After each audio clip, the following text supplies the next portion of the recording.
nuestra oración que nos lleva a recibir el mensaje el día de hoy. ¿Quieren decirlo conmigo? Decimos juntos: Señor, en este momento dispongo mi corazón y mi voluntad para ser oidor y cumplidor de tu palabra en obediencia. Guíame con tu Espíritu Santo para ser transformado a la imagen de tu Hijo. Que así sea. Paul Herbert había terminado su día de trabajo, como lo era todos los días, y se dirigió a su casa, y después de cenar con la familia, él tenía por costumbre leer con su hija de 12 años una porción del libro Una vida con propósito, que lo tomó como una guía devocional. Y después de leer esa porción que correspondía en ese día con su hija, al final la hija le pregunta: papi, ¿y cuál es el propósito en tu vida? Y él, de una manera así simple, le dice: bueno, yo siempre he creído que debo ser luz desde el banquillo donde yo trabajo. Porque este Paul Herbert era juez de una corte allá en Ohio, y entonces él, de una manera vaga, se quedó pensando en la pregunta de su hija, respondiéndosela así de una manera general, y que lo dejó tan inquieto que esa noche él le oró al Señor y le dice: Señor, muéstrame de qué manera más significativa yo puedo ser un hijo tuyo que dé testimonio de Jesucristo. Y transcurrieron los días, las semanas, los meses, y ustedes saben lo que un juez ve en su corte. Podríamos comparar una corte como la alcantarilla de la ciudad, porque ahí llega lo peor que comete la sociedad. Porque en esa corte, en las cortes, ahí llegan los delitos, los crímenes, y día a día se pueden imaginar todo lo que este Paul podía escuchar y ver de las situaciones que vive la sociedad. Y de repente le llegaban a alguien, y ese alguien era una prostituta, que su delito la llevó a ella delante de él, y le llamó tanto la atención que Paul se preguntó: ¿qué hay detrás de la vida, de la realidad de una prostituta? Y él, por su cuenta, empezó a investigar, y este hombre lo que descubrió lo sorprendió. Porque en un alto porcentaje las prostitutas, oigan, este segmento de la sociedad, tienen traumas desde muy pequeñas, y al ir conociendo él las historias de tantas mujeres que desde niñas fueron abusadas sexualmente, y que ellas vivieron con ese trauma creciendo en sus años, que para olvidar su realidad asociaban otro tipo de problema, como era el uso de drogas, para olvidarse de ese trauma, y que entraban y salían de la cárcel. Este juez, de pronto el Señor lo tocó y lo llevó a crear un programa que se llama CATCH, que significa Change Attitude to Change Habit. Cambiar las actitudes para cambiar los hábitos. Y este hombre diseñó un programa especialmente para prostitutas, y lo llevó a cabo justamente en el salón previo a donde él impartía justicia. Y estas mujeres tenían la oportunidad de salir de ese ámbito oscuro y terrible, y durante 2 años muchas de las historias que podíamos decir no tiene solución, no, es imposible, muchas de ellas, y él cuenta en su testimonio, y cuenta de una que su mamá la había vendido a cambio de cocaína, y esta mujer terminó graduándose de la universidad. Cuenta de otro, de una niña secuestrada por unos pandilleros en motocicleta, que la secuestraron, la violaron y la entregaron en intercambio con otras pandillas que igualmente la violaron y demás. Y uno podría decir: una persona así no tiene remedio. Sus raíces pueden ser tan profundas que es imposible encontrarle solución. Pero a través de este hombre y con ese programa, esta también vino a ser otra mujer renovada. Pero la cosa no termina ahí, porque sucede que no solamente la vida de ellas fueron transformadas, sino la del mismo juez. Porque él cuando dice, cuando yo vi estos casos de transformación, mi propia fe fue transformada. Cuando él cuenta en su testimonio, él dice lo siguiente, dice esto: el Espíritu Santo sigue revelando cuánto Dios me ha perdonado a mí y cuán similar soy a las personas que vienen ante mí. Eso es muy difícil de decir. Mi trabajo es impartir justicia, pero cuanto más avanzo en mi fe, me doy cuenta de que soy como la mayoría de todos allá afuera. Y eso me hace más comprensivo, más amable y más misericordioso. Y ustedes me preguntan, ¿qué opinión tengo yo de un hombre de esta clase? Yo le diría a usted esta mañana: necesitamos miles de hombres de este calibre. Necesitamos cientos de miles de hombres, hijos de Dios, mujeres de Dios, que también le puedan decir al Señor: Señor, dime de qué manera yo puedo ser un hijo más significativo para hablar de tu gracia redentora. Le podríamos decir eso esta mañana al Señor, porque ¿saben qué? A eso es lo que nos lleva el pasaje el día de hoy. Allá en Lucas capítulo 4. Y ahí en Lucas capítulo 4, el Señor Jesucristo nos va a desafiar hoy a que seamos hijos suyos de influencia en una sociedad que nosotros sabemos es una sociedad oscura, es una sociedad podrida, es una sociedad que por fuera aparenta estar bien, pero que por dentro se rompe a pedazos. Es una sociedad que va en caída libre, cada vez peor.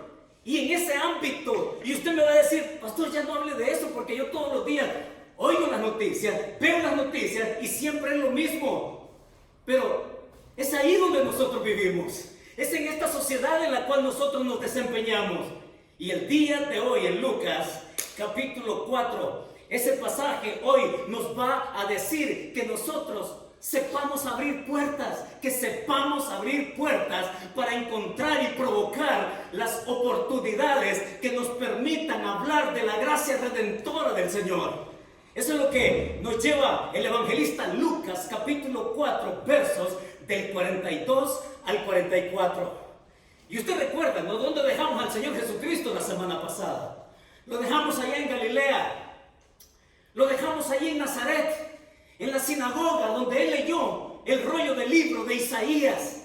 Y ahí él dijo: hoy se ha cumplido esta promesa, esta profecía delante de ustedes. Y el Señor prácticamente de lo que habla es de una agenda que él quiere llevar a cabo. Y va a hablar de las muestras que el Mesías tiene y que fueron profetizadas con anterioridad para que en ese instante, en ese día, en ese lugar se cumpliera. Lo dejamos a Jesús allí en la sinagoga de Nazaret, pero él continúa su camino y ahora lo encontramos en Capernaum, siempre ahí en Galilea. Y ahí en el capítulo 4, versos del 42 al 43, encontramos esto de valorar las oportunidades que se nos puedan presentar, porque Jesús en su propia experiencia cotidiana, él va a valorar lo que es encontrarse con las personas. Dijimos también que Jesucristo tiene y siempre tuvo un profundo sentido de comunidad, y él continúa en su comunidad. Y él ahí en el versículo 42 al 43, al leerlo hoy, nos va a ofrecer el primer principio. Dice así, que me encanta que tengan su Biblia abierta, porque no saben cuánto gusta un pastor que con los miembros puedan leer la Escritura. Así que, ya que tiene abierta la Biblia, vaya conmigo al versículo 42 y 43 para leerlo juntos. Dice así: cuando ya era de día, salió y se fue a un lugar desierto, y la gente le buscaba. Y llegando a donde estaba, le detenían para que no se fuera de ellos. Pero él les dijo: es necesario que también a otras ciudades anuncie el evangelio del reino de Dios porque para esto he sido enviado. Primer principio, que es obvio, que está a la vista, que no tenemos que pensarlo tanto porque es tan inmediato de captarlo. Y el primer principio aquí de estos versículos 42 al 43 es este: la misión requiere ponerse en movimiento. Y es interesante, pero noten ustedes el concepto de tiempo que aparece acá. Miren cómo comienza el versículo 42. Cuando ya era de día. Porque ese día va a ser distinto al día anterior. De hecho, vamos a ver qué pasó el día anterior. Y dice que en el versículo, cuando ya era de día, él se apartó. Y los otros evangelistas, al hablar del mismo pasaje, va a decir que Jesucristo se retiró precisamente para estar con su Padre, para tener comunión con Él, para entender qué era lo que seguía posteriormente a la declaración y confesión que Él había hecho del cumplimiento de la profecía suya como Mesías. Es Jesús quien en la cercanía con el Padre siempre va a mantener la mirada puesta en el gran propósito y que no va a haber nada que lo estorbe. Él va a continuar con una agenda rígida, eterna, para la gloria de su Padre. Así que los conceptos de tiempo acá en el versículo 42, cuando ya era de día, este era un amanecer. Pero nosotros tenemos que ver ¿cómo es que terminó el día anterior? ¿Qué pasó el día anterior? El día anterior en el mismo lugar, ahí en Capernaum, y note lo que dice el versículo 40, ahí mismo, al ponerse el sol, es decir, el día anterior termina con las cosas que Lucas sabe resumir aquí en estos versículos. Y entonces él, en el resumen que ofrece, dice esto: al ponerse el sol, todos los que tenían enfermos de diversas enfermedades, los traían a él.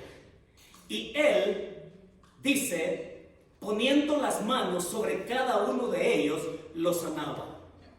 También salían demonios de muchos, dando voces y diciendo: tú eres el Hijo de Dios. Pero él los reprendía y no les dejaba hablar porque sabían que él era el Cristo. ¿Qué pasó el día anterior? Es Jesús, oigan, que Él está en Capernaum.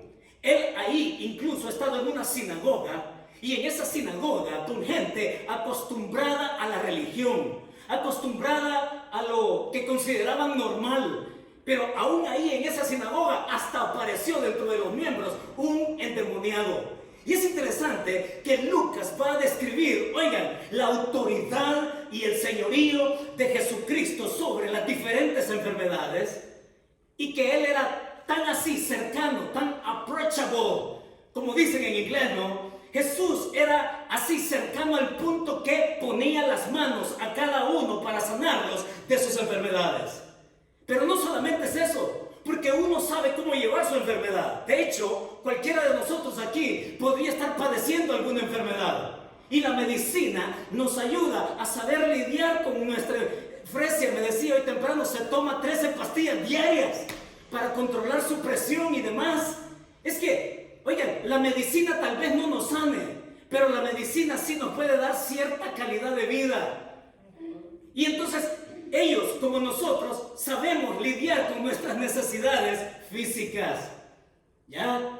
Pero el Señor a cada uno de ellos los busca. Tenía ese sentido de cercanía y de amor y de gracia y de comunidad, que dice que a cada uno Él imponía sus manos. No era nada mágico. No era nada de conjuros extraños. No, era palabra y con autoridad suya de la virtud que podía desprenderse de Él. En tantas ocasiones, hasta Jesús era tal el derroche de su autoridad ante la enfermedad, que hasta Él lo recordamos, ¿no? Señor, te aprietan, ¿y por qué preguntas? ¿Qué virtud ha salido de ti? ¿Y quién te ha tocado? Es que Jesús tenía una autoridad impresionante, ciertamente. Ahora, hay algo con lo cual ni ellos ni nosotros quizás podríamos saber tratar. La enfermedad, ya sabemos, tome sus pastillas y sabrá vivir con ella por el resto de su vida tal vez. Yo de por vida tengo que ponerme colirio en mis ojos para evitar el glaucoma. Y así hasta que me muera igual que mi padre. Yo sé lidiar con mi tendencia en mi ojo. Ahora, pero hay algo aquí que es imposible. Aquí hay algo que es imposible. Aquí hay algo que los judíos entendían era imposible. Y lo que era imposible, Lucas se encarga de dejarlo bien claro, tanto que lo remarca 1 y 2 veces para que le quede claro a cualquiera. Y lo que ellos consideraban imposible es que una persona pudiera ser liberada por el demonio. Atención, hermanos, porque nos vamos a meter a un asunto que nosotros tenemos que entenderlo desde nuestro corazón. Porque Jesús, que de pronto ahí en la sinagoga, usted lee en el versículo 31, Jesús está en la sinagoga. Y en esa reunión y en ese recinto, a uno que era religioso, oiga, a uno que tenía la costumbre de ir todos los sábados en el día de reposo a escuchar la palabra de Dios, sucede que dentro de los asistentes había un endemoniado que cuando trata con el Señor, el demonio habla con él. Y el demonio sabe reconocer quién es el que tiene enfrente. Es Jesús, es Mesías. Y note como en el versículo 34, la expresión, la confesión del demonio mismo. Oiga lo que dice ahí. Dice, déjanos, ¿qué tienes con nosotros, Jesús Nazareno? ¿Has venido para destruirnos? Yo te conozco quién eres, el Santo de Dios. Oiga, y eso que dice acá el versículo 34, súmelo a lo que dice el versículo 41 también. Porque en el resumen que Lucas ofrece, ahí en el versículo 41, cuando él habla de cómo terminó el día anterior, que al ponerse el sol y que le trajeron los enfermos y le trajeron los endemoniados, dice ahí, también salían demonios de muchos, dando voces y diciendo, tú eres el Hijo de Dios. Pero él los reprendía y no les dejaba hablar. Ahora, aquí venimos a cosas interesantes para nuestra vida espiritual también. ¿De qué estamos hablando acá? Mis hermanos, estamos hablando que Jesús siempre tuvo como base su propia necesidad de hablar de su gracia. Y vamos a ver que la necesidad inmediata de la gente, si bien él tenía un corazón para asistirles, ese no era el gran propósito de su venida. El gran propósito de su venida siempre fue mostrar su gracia hasta las últimas consecuencias. Y en medio de ese trajinar hasta llegar a la cruz se iba a encontrar en el camino con diferentes clases de situaciones que a la vista de la propia gente les parecía imposible resolver. Como esta, ellos habrán sabido lidiar con su enfermedad física, usando la medicina como la usamos nosotros hoy. Pero había algo imposible para ellos, era tratar con el demonio. Ahora yo les digo algo. Aquí en estos versículos, usted me pregunta, pastor, ¿y usted cree lo que confiesan los demonios? Y yo le voy a decir, sí. Pastor, pero ¿y usted cree en la confesión que hacen los demonios? Y yo le voy a decir, sí. Qué interesante, note la confesión de estos demonios, hermanos. Es el demonio en el versículo 34 que usa el nombre terrenal. El nombre terrenal, Jesús, que significa salvación. Y le están diciendo, tú eres salvación. Y en el versículo 41 lo declaran y lo confiesan como el Hijo, con el título del Hijo de Dios. Lo llaman el Santo. Y Lucas se encarga también y es cuidadoso en determinar lo otro que significa todo esto junto. Porque ellos, dice, sabían que Él era el Cristo, era el Mesías, era el ungido, era de lo que Él mismo dijo ahí en la sinagoga de Nazaret. Hoy se ha cumplido delante de vosotros esta profecía. Ahora, ¿de qué intenta Lucas decirnos a nosotros hoy en el siglo XXI? Mis hermanos, significa que sí, yo creo lo que creen los demonios. Pero hay una diferencia. Y la diferencia es que la confesión de un demonio de que Cristo sea Jesús salvación, de que el Hijo de Dios ostente ese título de deidad, de eternidad, de soberanía y de autoridad, y que sea el Cristo el ungido suyo en esta tierra. Oiga, el que los demonios confiesen esa verdad no significa que ellos tengan la posibilidad de salvarse. En ningún lado de la Escritura se habla de que porque los demonios creen que Jesús es el Hijo de Dios, ellos vayan a ser salvos. En ningún lado de la Biblia se nos enseña que la salvación fue dada para los ángeles. No. Un ángel caído, una vez puesto en rebelión delante de Dios, lo que sabe el demonio es que lo único que le resta, lo único que le falta es lo que dice Apocalipsis capítulo 20. Y lo que dice Apocalipsis 20 es que el Hades o el lago de fuego y azufre, el infierno, está preparado para Satanás y sus huestes, como también para aquellos que no creyeron en el Señor Jesucristo. Esto es serio, hermanos. Es tan serio porque esto que es una imposibilidad para un ángel caído ser salvo, aun cuando crea que Cristo es todo lo que es, no hay posibilidad alguna de que ellos se salven. Lo único que les queda es esperar condenación. Por eso es que cuando vamos a Lucas capítulo 8, allá cuando Jesús va a la ciudad de los Gadarenos, ahí hay un endemoniado también. Y es interesante porque Lucas lo que nos muestra es mostrar la autoridad suprema del Hijo de Dios. Tanto que cuando Jesús llega a la otra orilla, donde los Gadarenos, que es la actual ciudad de Kirk, y nosotros estuvimos ahí hace un tiempo. La ciudad de Kirk en Israel, al norte, ahí en Galilea, es la antigua ciudad de Gadara. Y ahí es donde este hombre dice que vivía entre los muertos, las tumbas, y que lo apresaban con grillos y cadenas y que no podían. Pero cuando llega Jesús, este hombre se presenta ante la suprema autoridad. Y otra vez el demonio habla con él. Y es Jesús que, mostrando su autoridad, le dice: ¿cómo te llamas? Y esto es lindo, esto me encanta, ¿sabe?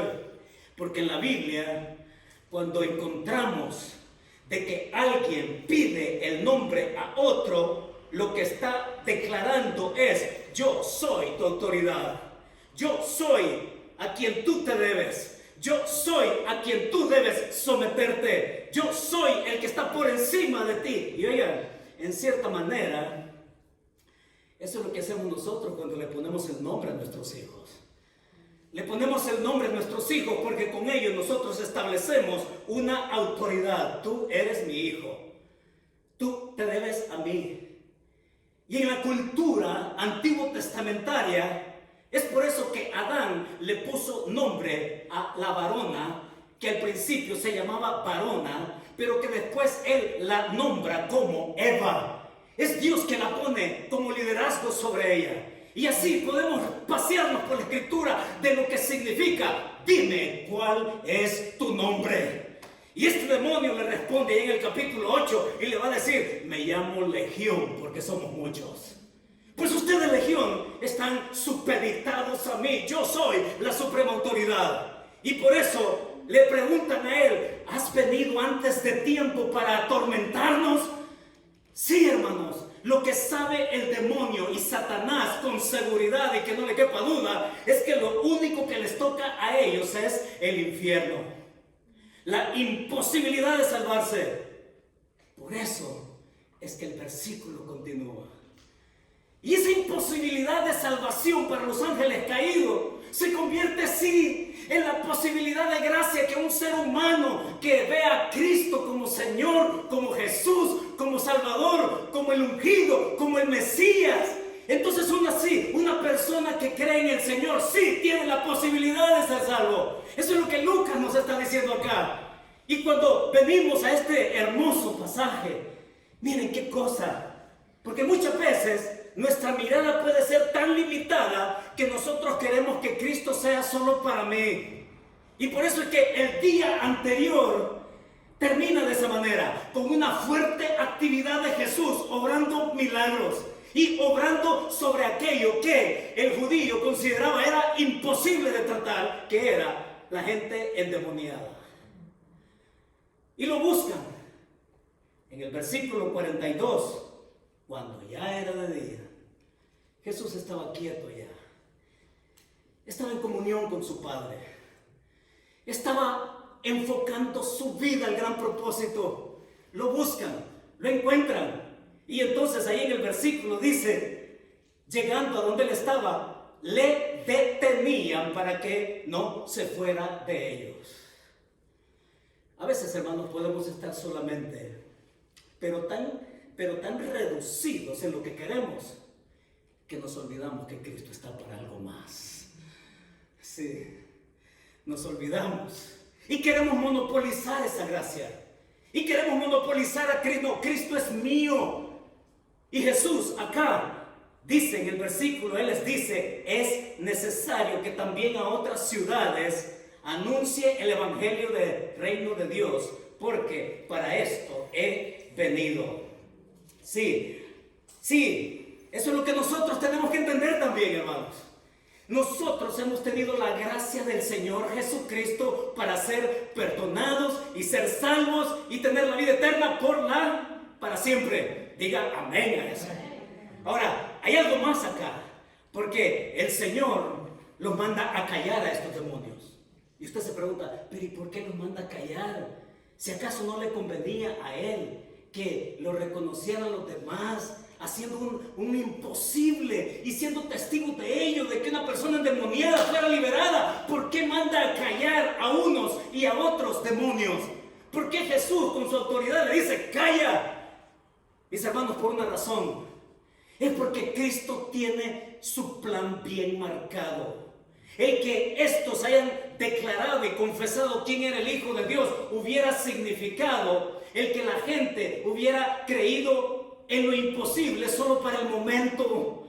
Y es Jesús que se reserva algo más y lo va a mostrar a lo largo del camino, y le va a dar otra muestra más adelante, donde resucita a una niña, donde resucita a Lázaro. Aun cuando estos vuelven a la vida normal, temporal, Jesús se reserva una señal más poderosa, y va a ser su propia señal. El imposible, lo más imposible que a usted se le pueda imaginar, es que alguien que sana y alguien que salva se salve a sí mismo. Es Jesús que al tercer día se va a levantar de entre los muertos. Y oiga, esto es emocionante porque yo les digo ahí en inglés, aquí nos jugamos el Super Bowl todos los domingos, porque aquí la cosa se pone buena. Y es que cuando hablamos de la resurrección, hermanos, es de la gran señal, es de la gran imposibilidad que solo el Hijo de Dios pudo haber hecho, en donde descansa nuestra fe, de tal manera que el Señor allí les dice a ellos, no, me es necesario que yo vaya a otras ciudades. En otras palabras, ustedes no están para monopolizar mi gracia. Ustedes no están para monopolizar mi tiempo. No están para monopolizar mi agenda, mi plan. Esto es tremendo. No, ustedes no están para manejar mi tiempo. No están para manejar mi agenda. No están para que me impongan sus urgencias. No están para que yo cambie mis prioridades. No están para que yo cambie el plan que tengo del Padre. No me pueden retener. Esa gracia nos lleva a que nosotros hoy pensemos, ¿y la gente que está cerca nuestra? La gente que aparenta estar bien por fuera, pero que por dentro se está cayendo a pedazos, con lo imposible que puedan decir o pensar que ya no hay solución para ellos. Aquí viene una aplicación. Y la aplicación es, hermanos, busquemos relaciones con otras personas en otros lugares para hablar de esa gracia redentora. Porque así como un juez, Dios lo llevó a un programa como ese y rescatar del mundo bajo a tantas mujeres, y que ahora son mujeres dignas por quienes son para Jesucristo. También nosotros tenemos lo mismo. También nosotros tenemos el mismo llamamiento. También nosotros tenemos que alzar nuestra mirada otra vez y ver que los campos están llenos de trigo para cosecharlos. No pensemos que a lo mejor alguien aquí puede decir, no, pero es que fíjese que yo no tengo tanta influencia con la gente. No, pero es que fíjese que yo no soy muy comunicativo. No, pero es que fíjese que mi trabajo es muy modesto. No, pero es que fíjese que donde yo me muevo, la gente no ve bien el cristianismo. Y podemos tener cualquier cantidad de excusas. Pero ¿saben? No es un asunto de habilidades personales. Es el obrar del Espíritu Santo en nuestra vida para la gente. Esa gente que usted puede tocar como el Señor. Usted no lo va a sanar, no. Pero sí puede orar por ellos. Sí le puede preguntar, dime una petición por la cual quieres que ore por ti. Saben que en mi trabajo voluntario ahí en el Shepherd Pantry, antes que se diera la pandemia, todos los jueves escuchaba yo cantidad de personas en las tardes, 2 horas, frente a mí, en esa silla, y escuchar de veras su vida desastrosa. Y al momento en que nosotros le decíamos, ¿tiene alguna petición por la cual quiere que yo ore en este momento? Y muchos abrían su corazón y decían, sí, por favor, ore por mi hija que está con cáncer. Sí, ore por mi papá, ore por mi mamá. Y así en esos momentos se convertían en momentos especiales. De sembrar la semilla. ¿Y saben qué me decían otros? No quiero que ore por mí. Yo no creo en lo que ustedes creen. De acuerdo, muchas gracias por venir. Lo esperamos siempre cada 2 semanas, que es el régimen de entrega de comidas y de ropa. Ok, no podemos tener nosotros excusas. A lo que vamos, hermanos, es influencia en lo que tú haces. ¿Dónde estás? ¿Con quiénes estás? Y no pienses que es que no tengo las habilidades necesarias. No, esparce tus relaciones en diferentes lugares para que la gracia se esparza de Cristo a través de nosotros. Hay algo más en el versículo 44. El segundo principio, mire, sencillo, porque el versículo 44 dice, y predicaba en las sinagogas de Galilea. En plural. Jesús sabía usar sus lugares. ¿Saben por qué Jesús iba a las sinagogas? ¿Sabe usted por qué Jesús lo primero que buscaba era la sinagoga? Porque Jesús ostentaba el título de rabí. Porque un rabí era respetado, escuchado. Porque un rabí era alguien que se paraba y que los demás se sentaban y prestaban atención y oían de lo que éste tenía que decir. Oiga, para ser un rabí en Israel se necesitaba superar todas las etapas que lo hacían digno de ser un rabí en Israel. De hecho, era tal la exigencia que nivel tras nivel el que aspiraba a ser rabí tenía que ser el mejor de los mejores. Y Jesús en todas sus etapas demostró ser el mejor de los mejores, conociendo el Talmud, conociendo el Antiguo Testamento, conociendo a los profetas, conociendo la ley. Jesús escaló al punto de ser el rabí. Cuando éste entraba a una sinagoga, oigan, la gente, lo normal que podía pensar era, él tiene algo que decir. ¿Qué aprendo yo de eso? El principio es, la misión requiere un enlace con la gente. Así de sencillo. La misión requiere un enlace con la gente en lugares estratégicos. Para Jesús era la sinagoga con sus compatriotas. Para Jesús era también en lugares casuales, numerosos, masivos, personales. Jesús sabía usar todas las oportunidades que se le presentaban. Es Jesús que también nos dice que la prioridad es la persona. Jesús nos enseña que la prioridad siempre va a ser la persona, no importando cuál sea su condición. Entonces, hermanos, yo le pregunto, ¿qué es usted? ¿Qué hace usted? Digo, ¿qué hace? ¿Qué hace? Algunos pueden ser empleados, pueden ser deportistas, profesionales en cualquier rama. Pueden ser amas de casa, pueden ser también maestros, vendedores, pueden estar jubilados. Miren, lo que sea que usted diga, pero como este juez, usted puede encontrar aquello en lo que puede ser más significativo para esparcir la gracia del Señor. Escuchar a la gente. Mire, ¿sabe qué tiene la pandemia como característica muy generalizada? Es que mucha gente tiene ¿cómo se dice? Lo mental, su salud mental está mal. Está mal. La gente anda estresada. La gente anda pero con temor. La gente anda con ansiedad. La gente en la pandemia se los ha comido vivos.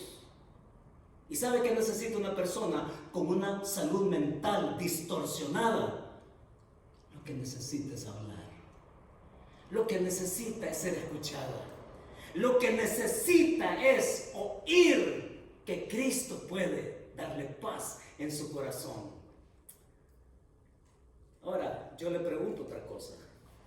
Cuando usted sale de su casa, ¿qué ve? ¿Qué ve en su comunidad? Le voy a decir qué veo yo.